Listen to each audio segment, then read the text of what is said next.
이 23절 말씀을 좀 쉽게 번역된 다른 번역 성경으로 제가 두 가지로 읽어드릴 테니까 어떻게 차이가 나는지 한번 들어보십시오.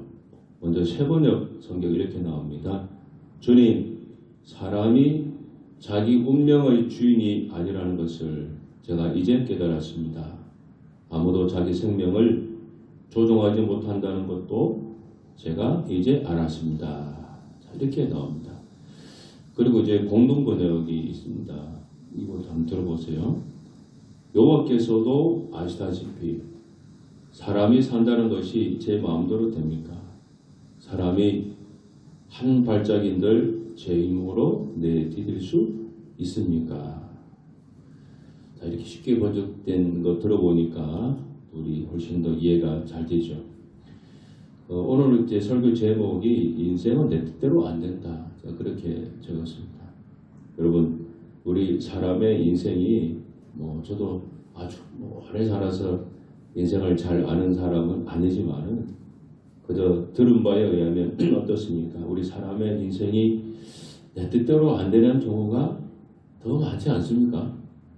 제가 연세 많은 어른들 신방하면서 이 얘기를 제가 많이 들었습니다. 자, 이제 목사를 하게 되면 장례식에 많이 다니게 되는데 지난주에도 제가 우리 시찰에 있는 목사님 오천상 장례에 제가 다녀왔습니다. 장례식에 종원한 사람들에게서 제일 많이 듣는 말이 있어요. 제가 인생은 참 허무하다. 그 얘기를 제가 참 많이 들어요.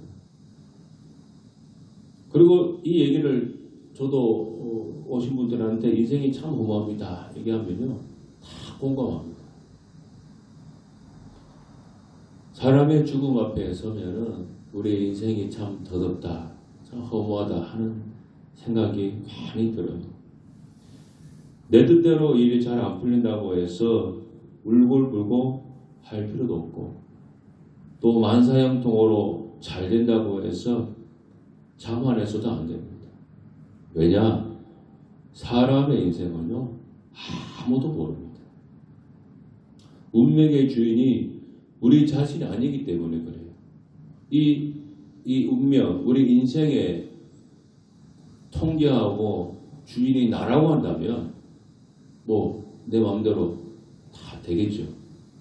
그러나 사람은 하는 말이 있죠. 사람은 한참도 모른다. 그렇죠. 그것이 인생이기 때문에 우리가 그런 마음을 가지고 살아야 되죠. 잠언 16장 9절 말씀입니다. 그의 걸음을 인도하시는 이는 여호와시니라. 그러니까 사람의 어떤 앞으로 걸어갈 길을 인도하시는 분은 누구냐? 하나님이라는 거예요. 그러니까 운명의 주인, 우리 인생의 주인은 하나님이다. 그 말씀이죠. 옛날 중국 국경 어느 지방에 노인이 말을 기르며 살았습니다. 어느 날 말이 도망을 치자 사람들의 노인을 위로했습니다. 그래서 노인이 말했습니다. 아유, 이것이 또 무슨 복이 되는지 어떻게 알겠습니까? 지금 당장은 말을 잃어버려서 손해인 것 같지만 나중에 그것이 내게 복이 될 수 있다. 그 얘기죠. 몇 달 후에 정말 뜻밖에도 도망갔던 말이 좋은 암말 한 편을 데리고 왔어요. 그러니까 한 마리 손해받은 줄 알았는데 한 마리가 덤으로 생긴 거죠. 그러니까 많은 사람들이 축하했어요. 이 덤으로 한 마리 더 생겼다. 그래서 노인이 또 이렇게 말했습니다. 아이고, 그것이 또 무슨 화가 되는지 누가 알겠습니까?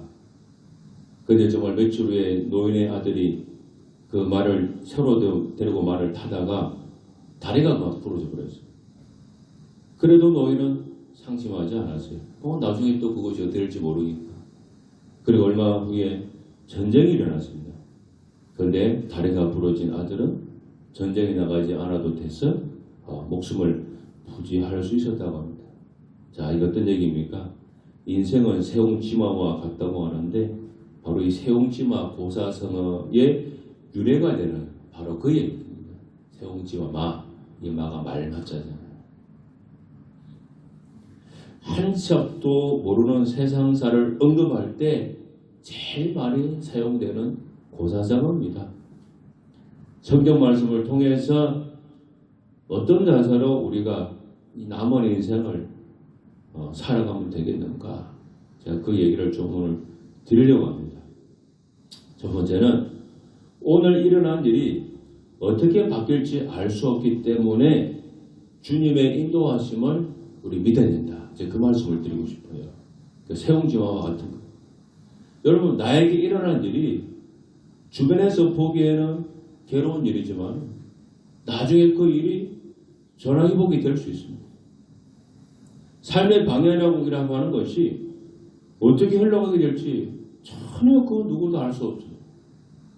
오늘 당장에는 내게 손해로 다가온 일이었지만 알고 보니까 나중에 그것이 큰 이득으로 다가올 수도 있는 것입니다. 어떤 일이 어떻게 변화될지 우리는 완벽하게 예측할 수 없습니다. 내가 잘 선택했다고 생각되더라도 또 다른 사람의 선택에 의해서 내 일이 어그러질 수도 있는 거예요. 나는 잘해도. 반대로 다른 이의 선택에 의해서 또 내 일이 같이 또 잘 풀릴 수도 있는 거예요. 여러분, 성경에 이런 애들이 여러 개 나옵니다. 가장 대표적으로 뭐가 있느냐? 요셉. 야곱에게는, 창세기 나오는 야곱에게는 제일 막내인 베냐민, 이 아들이 태어나기 전까지 그 요셉의 위로 10명의 이복 형들이 있었어요. 10명 위에 있고 요셉 11번째 아들. 그런데 11명의 아들 중에서 야곱이 제일로 사랑하는 아들이 누구냐? 요셉이에요. 야곱에게는 부인이 4명 있었는데 제일 사랑한 부인이 라헬인데 라헬에게서 태어난 아들이 요셉이거든요. 그래서 이 요셉을 또 늦게 태어나게 됐고 제일 아끼고 사랑하게 됐어요. 창세기 31장 3절 보니까 요셉은 노년에 얻은 아들이므로 이스라엘이 여러 아들들보다 그를 더 사랑하므로 그를 위하여 채색 옷을 지어서 입혔다 그랬어요. 뭐 우리가 또 내리 사랑이라고 그러잖아요. 또 11번째 아들이니까 야곱이 또 얼마나 나이가 많이 들어서 낳았겠어요. 그러니까 뭐 또 이쁘기도 하겠지만은 또 자기 가장 사랑했던 부인에게서 나온 아들이니까. 그래서 다른 아들보다 더 사랑했는데 요셉을 위해서 채색 옷을 입혔다 그랬죠. 뭐 지금이야 공장에서 옷을 팍팍 찍어내니까 옷이 뭐 흔하지만은 여러분 이 수천 년 전에는 옷이 아주 귀했습니다. 왜? 사람이 일일이 어떤 식물이나 짐승에게서 다 실을 만들어가지고 옷을 만들었기 때문에 굉장히 귀했습니다. 그런데 이 채색 옷은 뭐냐? 옷이 손목을 덮고 발목까지 내려올 만큼 긴 그 겉옷입니다. 긴 옷이에요. 그리고 이 채색 옷은 그 당시입니다. 귀족들이나 왕의 자녀들에게만 주로 입혀진 옷이에요. 그러니까는 신분 자체가 거의 뭐 귀족, 왕 이런 사람들만 입은 거니까 그 다른 10명 형들이 알 거 아니에요. 요셉한테 채색 입혀있다는 것은 자기들은 하고 자기들은 쌍놈이고 요셉은 양반이고 그런 식의 대우를 받는 거예요. 형들이 느끼는.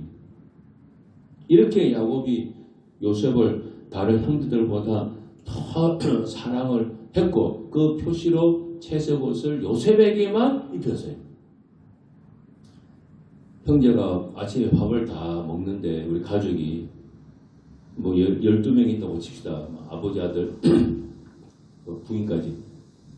그래서 다 밥을 이제 먹는데 아버지하고 요셉은 흰 쌀밥에 소금국을 먹는데 나머지 10명 아들은 저 뒤에 앉아가지고 누룽지만 먹고 있다고 생각해 보세요.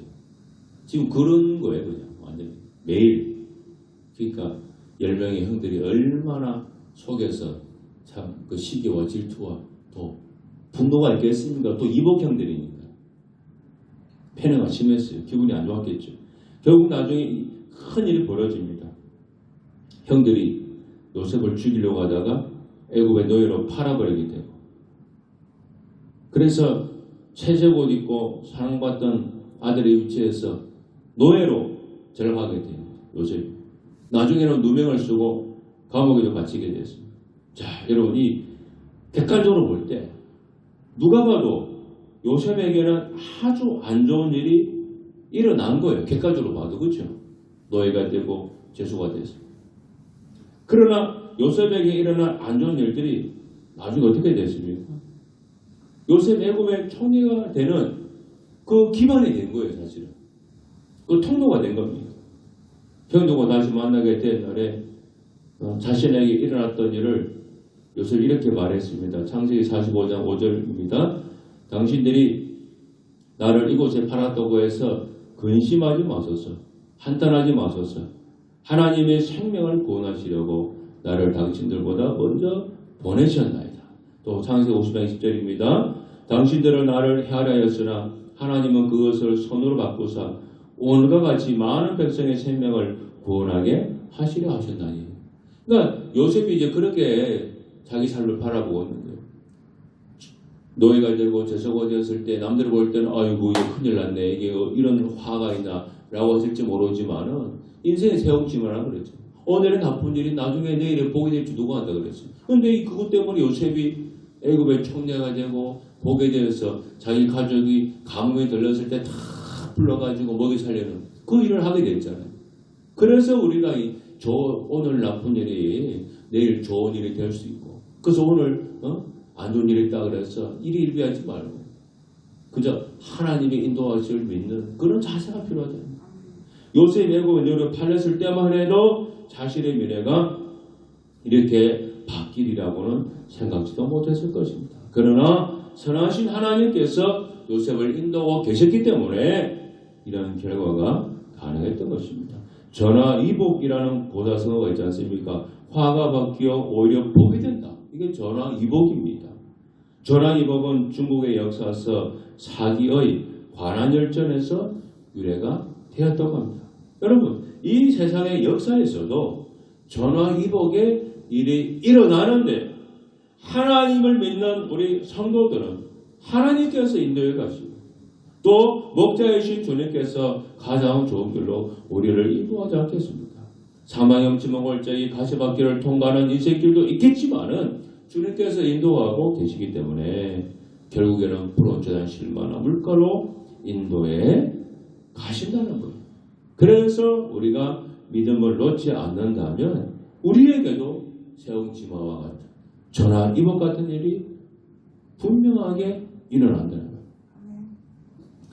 그 안산제일교회에 은퇴하신 고 목사님께서 설교 중에 해주신 그런 어떤 짧은 예화입니다. 옛날에 시골 교회를 섬기는 목사님이 한 분 계셨는데 이 목사님이 교통사고를 당해서 목을 잘 못 움직이는 그런 장애를 입게 되었어요. 근데 약간 장애인이 된 거죠. 이제 그런 몸으로 승합차, 봉고차 운전하면서 할려 있는 교인들 데리고 와서 예배도 드리고 그렇게 하면서 그 시골 교회를 한 25년 이상 이렇게 지켰습니다. 어느 날 주일 예배를 드린 다음에 교인들을 이렇게 태우고 막 시골길을 달리다가 이 정신 장애가 있는 그 무당의 손녀딸을 차로 치워버린 거예요. 근데 실제로 치웠다기보다 얘기를 들어보면 운전해 가는데 이 정신장애 있는 이 무당 손녀딸이 갑자기 그냥 막 튀어나오는 바람에 그냥 차가 가해를 치게 된 거예요. 그건 어쩔 수가 없죠. 운전하다 갑자기 튀어나오고 있으니까 어떻게 하겠습니까? 그러니까 무당 집에서 난리가 났죠. 아무도 목사가 치웠습니다. 목사와 무당은 또 상극이잖아요. 친하지 않잖아요. 몸도 건강지 못한 장애가 있는 목사가 무슨 운전을 한다고 하면서 난리가 난 겁니다. 이 목사님에게는 기도 외에는 방법이 없었죠.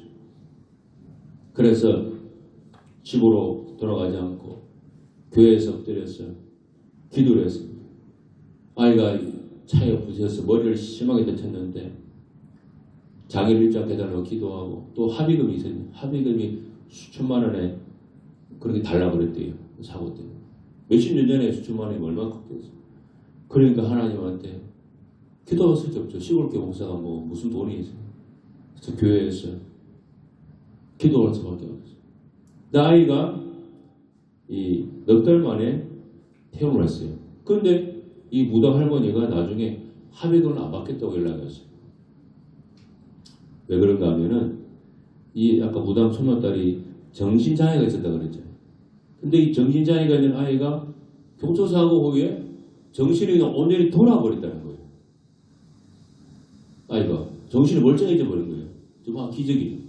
그래가지고 그 아이가 전도가 됐고 나중에 또 친구들이 이 얘기를 듣고 보내준 그 뭐 합의금처럼 좀 보내준 그 돈은 교육관 짓는데 또 보탰다 그래요. 그래서 그 목사님 그 이후에도 그 교회를 잘 지키고 교회를 목회를 아주 잘하는 목사님이 되었다고. 그러니까 사람이 일이라는 게요 모르는 거예요. 그 사고가 났을 때만 해도 이 시골교 목사님은 청천벽력에 아마 소식이었을 겁니다. 이대로 가면은 수천만 원의 합의금을 내는데 그거 못 내면 어떻게 되겠어요? 뭐 차 보고 교회가 보고 다 재단 잡혀가지고 다 날아가지 않겠습니까?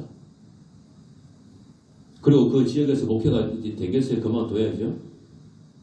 그런데 세상 일이 걸쳤다. 하나님께서 인도하는 우리 성도에게는 물론 고난도 있지만 우리 하나님께서 우리를 죽게 내버려 주지 않는다. 오늘의 화가 내일의 복이 되지 말라는 법이 왜 없겠습니까? 왜 우리의 믿는 자에게는 요셉과 같은 그런 일이 일어나지 말라는 법이 왜 없겠습니까? 성경에 요셉 얘기 왜 적어놨겠어요? 요셉 얘기 보고 아이고 요셉 부럽다.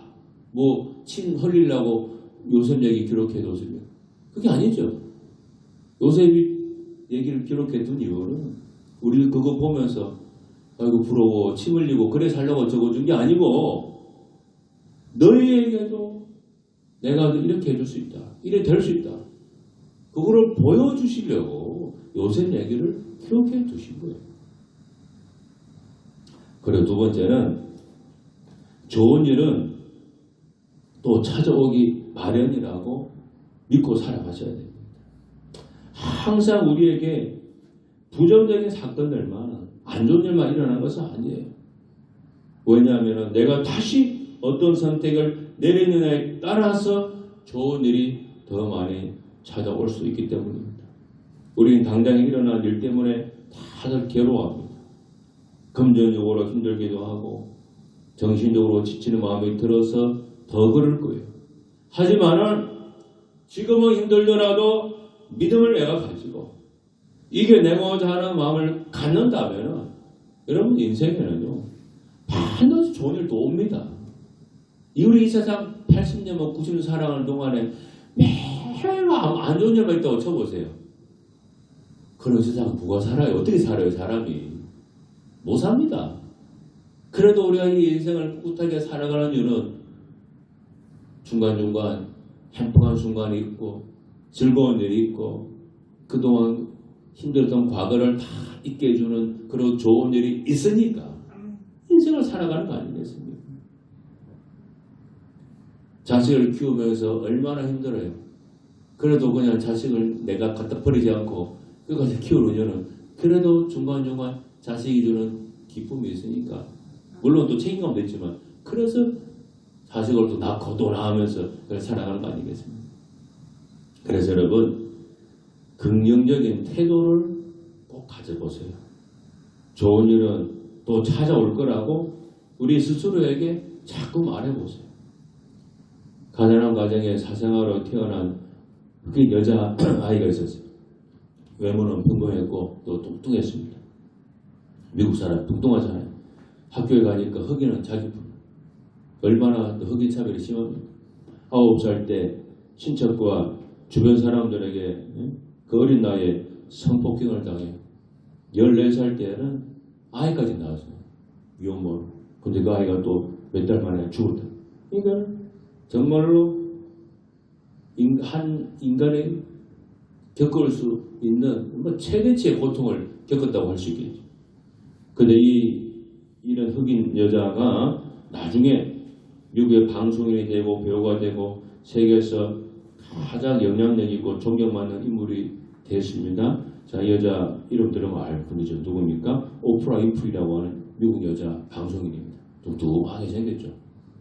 정말로 세계적인 인물입니다. 부와 명예를 다 거머쥔 사람이에요.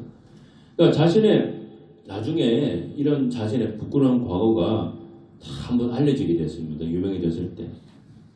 그때 이 오프라 윈프리가 전 세계 시청자를 향해서 이렇게 말했다 그래요. 영어로 so what이라 so what. 한국말로 하면 뭐냐면 그래서 뭐 어쩌라고 이 말이에요.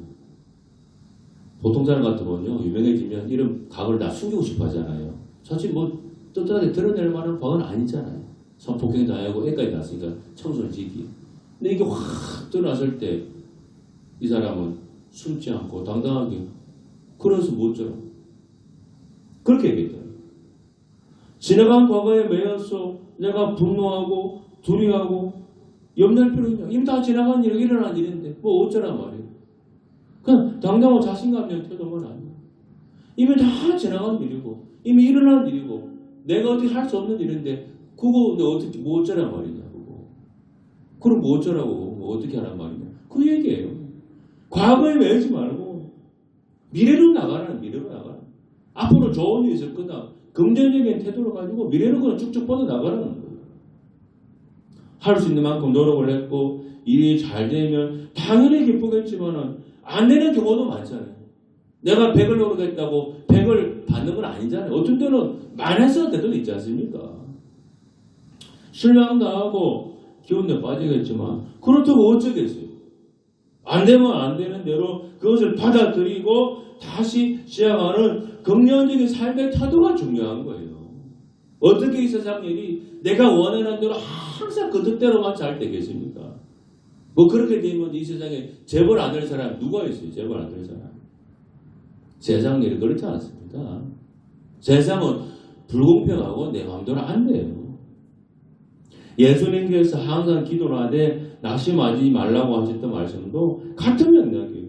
포기하게 만드는 일이 생겨도 포기하지 말고 멈추지 말고 하던 일을 계속 하라는 말씀 아닙니까? 맹인 두 사람이 길가에 내다가 예수님이 지나가는다는 소리를 듣고 예수님을 향해서 우리를 불쌍히 해달라고 그렇게 소리쳤어요. 그러니까 그때 옆에 있던 많은 그 사람들이 그 두 맹인에게 아이 조용히 하라고 시끄러 죽겠다고 막 꾸짖었어요. 뭐 조용히 닥치라고 조용히 하라고 뭐 욕하는 사람도 있었겠죠. 그런데 두 맹인은 더 크게 소리 질러서 우리를 불쌍히 해달라고 그렇게 했어요. 마태복음 10장 31절입니다. 무리가 꾸짖어 잠잠하라 하되 더욱 소리 질러 이르되 주여 우리를 불쌍히 여기소서. 다윗의 자손이 하나니라. 이 두 맹인이 조용히 하라고 하실 때 그냥 입 꾹 쳐닫고 아이고 그냥 고개 팍 숙이고 포기하고 조용히 했으면은 영원히 눈을 뜨지 못했을 거예요. 인생에서 여러분 긍정적인 태도는 아주 중요합니다. 신자에게는 믿음이 있잖아요. 하나님이 함께한다는 믿음, 하나님이 축복해 준다는 믿음, 이 믿음을 근거로 해서 우리의 삶에 좀 긍정적인 자세를 가지고 살아가야 돼요. 오늘을 잘 안 됐다 그래서 실망하지 말고 그래 나 내일 있다. 내일 한번 해보자. 앞으로 좋은 일이 있을 거다. 그렇게 스스로에게 말하고 내 몸이 병이 생겼을 때도 아이고 병 징그대 아이고 죽겠다 하지 말고 하나님이 내 병 고칠 거다. 내 모든 병 오늘 다 나을 거다. 병 내게서 떠나갈 거다. 고쳐줄 거다. 자기 입으로 자꾸 그렇게 선포도 하고 자기가 자기에게 기도해서 병을 쫓아내는 기도도 매일 해보고 그렇게 내가 할 수 있는 최대치 노력도 같이 해보는 거예요.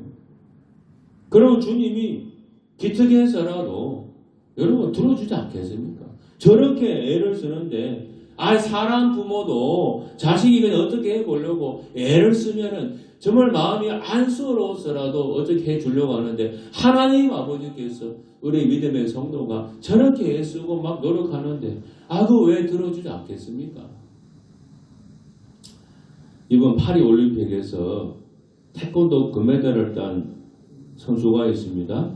박태준 선수라고 있습니다. 한번 보셔서 나이가 20살입니다. 저는 경기를 못 봤습니다만 뉴스를 봤어요.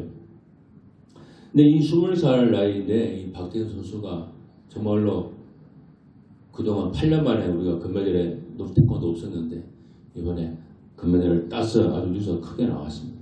근데 이 20살 나이인데도 아주 강한 멘탈의 소유자라고 합니다. 이 선수의 스마트폰에는 내 운을 확 끌어올리는 행운의 말버릇이라는 그 제목의 메모가 담겨있다 그래요. 한번 들어보세요. 6개입니다. 난 된다. 난 될 수밖에 없다. 난 반드시 해낸다. 이 또한 지나간다. 시간 지나면 아무것도 아니다. 이까진 일로 죽기 하겠냐. 그 멘트 딱 전에 시험 나갈 때도 요거 보고 읽고 나갔다 그래요. 여러분, 이분이 뭐 예수를 믿는지 안 믿는지는 잘 모르겠어요. 그런데 이 세상 사람들 중에도 이렇게 자기 스스로에게 막 긍정적인 어떤 말을 하면서 이겨나가려고 하니까 이게 도움이 되고 신문에 나오고 이런 판국인데, 성경에 믿음은 내 믿음대로 되리라 하는 그 말씀도 있는데 우리가 믿음의 성도가 이렇게 축 처지면 되겠어요? 더 아주 그냥 뭐 아주 잘 될 거라고 믿고 목에 딱 어깨 힘주고 목에 힘주고 그렇게 믿음으로 선포하면서 여러분 살아가야 안 되겠습니까?